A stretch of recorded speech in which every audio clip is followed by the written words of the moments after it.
Hey gang, so we got the new numbers out from the roadmap roundup. I don't know why I keep calling them numbers. We haven't had actual numbers for probably 8 or 9 months at least. We're kind of ramping up towards Syzygon now, which is really only about, man, is it really only like 2 months away? That's crazy. This year went by really fast. But anyway, we got new information. We'll go with that. So that sounds good. Let's get into it.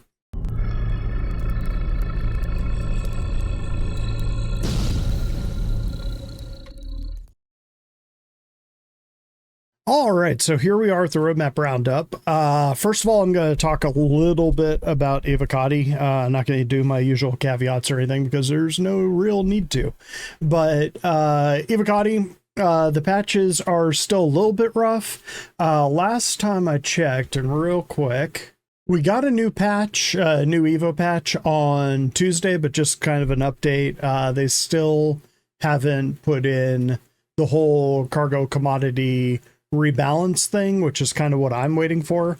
As usual, it's kind of been a killer week at work. We're very short-handed where I am, so haven't had as much time to test as I would like, but I have jumped in on a few of the patches. They're still a little bit rough. Cargo still has some ways to go, so I could see it start dropping to the PTU in waves, the wider PTU in waves, pretty soon. It's relatively stable. It's just the things that they have in it, kind of like right now in 323. Yes, 323. The build is relatively stable, just a lot of the loops aren't working, and that's kind of what they got in 324. And I'm sure as they're ramping up to tell people, hey, buy Squadron 42, they want things to be working well, because it looks really bad when you have a bunch of streamers who haven't played Star Citizen before in a long while jump on and start trying to build up hype for the game, get in, and they can't do anything, or they fall through the floor, or they fall through elevators, or elevators spit them out into space, or they die stepping off a stair or something because there's desync. Really bad look. So CIG knows that, and they're going to try to get those things working. So the Evo patch is still kind of rough as far as the game loops go. The builds are stable relatively, so wouldn't be surprised if they start moving it to wider PTU. I'm not sure if they're going to roll in the new economy, so all of the new commodities and all their new locations soon or not, but at the moment it could drop at any time. I wouldn't be shocked if they kind of opened it to first wave PTU into this week or into next week, but we'll see. Let's go ahead and get into roadmap roundup. I don't know why I said that weird. I always say it weird. We'll just skip the top part there. Notable changes for July 24th, 2024. There's some cool stuff in here. The following cards have been added to the release view, targeting a release with Alpha 4.0, which should be, they're saying, I'm sure they're targeting CitizenCon, but again, given that CitizenCon is like around 2 months away, maybe not. Some of these I think could get in if it gets pushed out. But we'll get into that. There's a couple little cool things in here. So RSI Zeus Mark II CL, which is their clipper. It's the cargo mover. Yes, multi-crew cargo ship. Building, balancing, and implementing RSI's small multi-crew cargo ship, the Zeus Mark II CL, into the game, which I thought the exploration one was going to be first. We'll look at it and see if it's in there, but I'm not shocked. Usually when you're talking about variants, the cargo variant is the simplest one to do because it's just a wide open space. So yeah. Acidic caves. Implementing the acidic cave archetype, coming to both Pyro and Stanton systems. This one looks pretty cool. I think it was on a sneak peek a couple weeks ago if you get those emails. Adorned with luminous pools of water and dramatic stalactites and stalagmites, these caves provide a captivating setting for exploration, FPS missions, missing person missions, and more.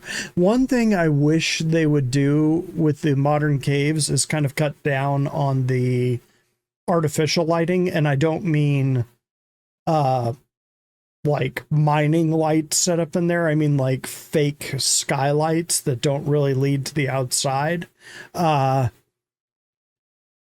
don't know. It just kind of kills some of the immersion for me when you can look up and you can see out, but when you're out, you can't look down into the cave. Kind of, I don't know why that kills it for me, but it does. So hopefully they kind of go to more natural lighting. But then again, one of my other complaints is that the dark areas of Star Citizen are so dark that you can't see anything.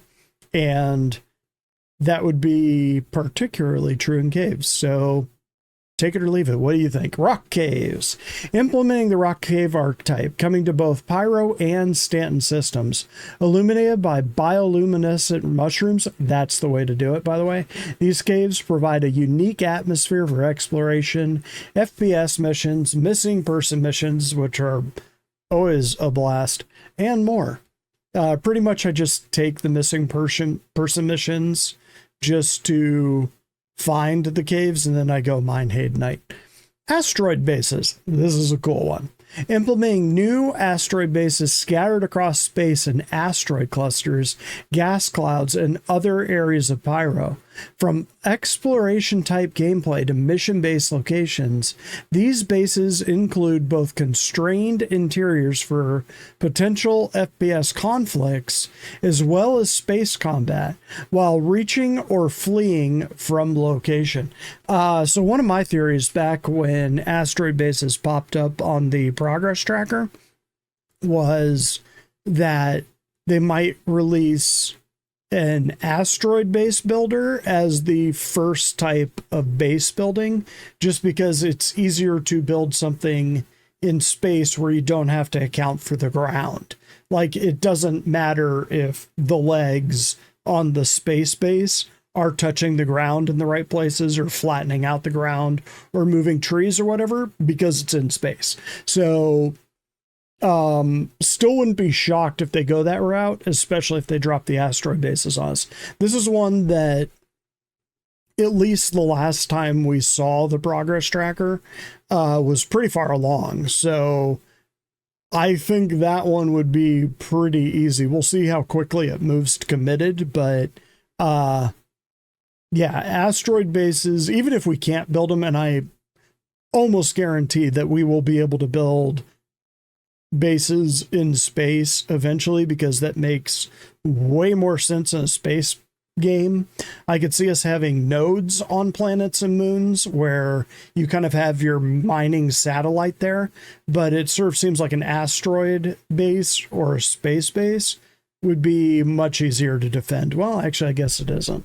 When you're on the ground, you only have to worry about what's overhead. When you're in space, you gotta worry about all three dimensions.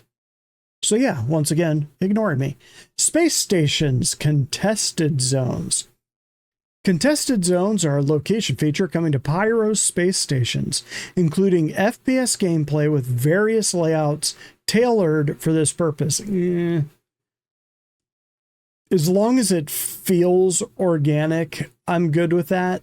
They kind of made that mistake with the Starfarer, which is why the Starfarer is so jacked up inside, is that they originally made it as an FPS level. Just the people that were designing the interior layout were designing an FPS level because that's what you do. You don't do ship interiors. And so it's just this big maze where there's tons of interconnectivity. If you were to look at it as like a deathmatch level, it's great. If you look at it as an intuitive interior ship design, it is god awful. And hopefully they do not follow the same thought process when designing these areas. The zones will feature a progression system requiring tokens to unlock different zones. I wonder, giving access to the loot inside, collecting all the tokens will allow a player to open the final door and claim the grand prize. That kind of sounds like Arena Commander. That would be fine with a game mode like that for Arena Commander, but in the larger Star Citizen universe, because Arena Commander is a game within the Star Citizen universe. So the fictional people that live in the verse play Arena Commander the way that we play Star Citizen. I think you probably know that if you're watching this show, but that sounds way more gamified than they typically do with their gameplay so far in the verse. Like the verse is a bit more serious and grounded, whereas that very much sounds like almost game show gamified. But anyway, let's go ahead and click over the release view. Gonna be a short one this time, gang. Let's see. So we've got 324, which is coming up eventually. Got some big things. Freight elevators is committed.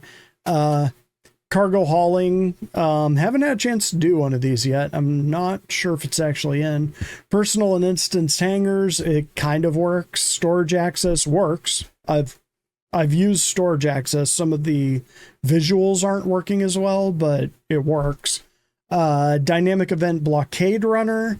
Have not played this one. This one looks like a blast. So Carnival and I are talking about breaking out Caterpillar and just doing 324. So for the next couple months, just running around a Caterpillar whenever 324 drops.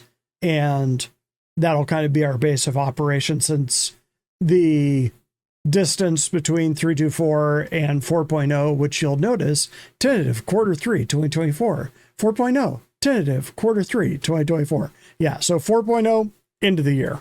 Look for it there. But anyway, what we got: characters, additional player customization. That's been there for a while. Pretty cool. I don't think anything is committed yet. All of the pyro locations are coming in.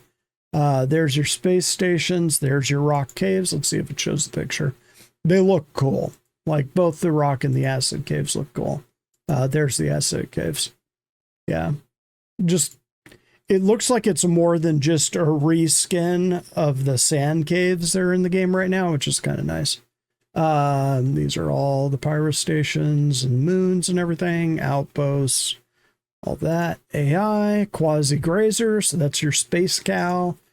Gameplay, fire hazards, solar burst, which the solar burst is trippy. People are going to get surprised by that one. Life support is coming in. Engineering 4.0 is going to be a big patch. Again, kind of surprised that they're dropping engineering into the same patch where they're going to introduce server meshing for real. But we'll see. Ships and vehicles. Here's your Zeus CL. Oh, there it is. Zeus CS. Okay, I wasn't crazy. So they're going to drop both Zeuses at the end of the year. And then the one that we're missing is the interdiction one. MFD rework with the new displays. That is a big ass job right there, because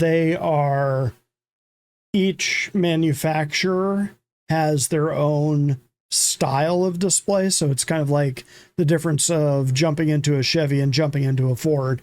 You immediately know you're in a different car because everything looks different. They're going to have the same thing for the MFDs.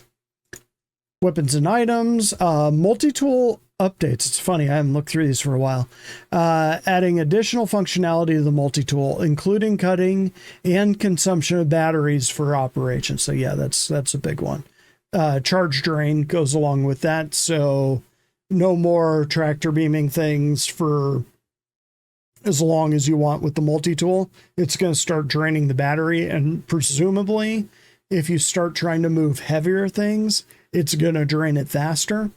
Or if you're trying to cut through thicker things, or the med beam might use more energy than the tractor beam, but the tractor beam uses more energy than the cutter. Who knows? Fire extinguisher for fighting them fires. Let's see. Server meshing V1. There you go. Mission system refactor. Reworking the mission system for server meshing compatibility. And transit system refactor. Reworking the transit system for server meshing compatibility. Oh, yeah, because you're going to have trains that could potentially be moving from one server to the next, because there's like 100 players over here and 100 players over here. So you're actually going to be switching servers when you're riding that train. So yeah, I assume that's going to be really important. Yeah, I don't know, gang. Not much else on there. If you have any questions or comments, let me know in the down below parts. I'm thinking I'm going to start doing a bit on either Friday nights or Saturday nights, or kind of go over the monthly reports. Not really. There's other people that do deep dives and read every single words. I'm not going to do that. I'd probably just pick out 5 or 6 things that I think are interesting and talk about them for a little bit. But if that sounds interesting, let me know that too. Other than that, thanks for dropping in, like and subscribe, blah, blah, blah, blah, blah. You know what to do. Catch you next time.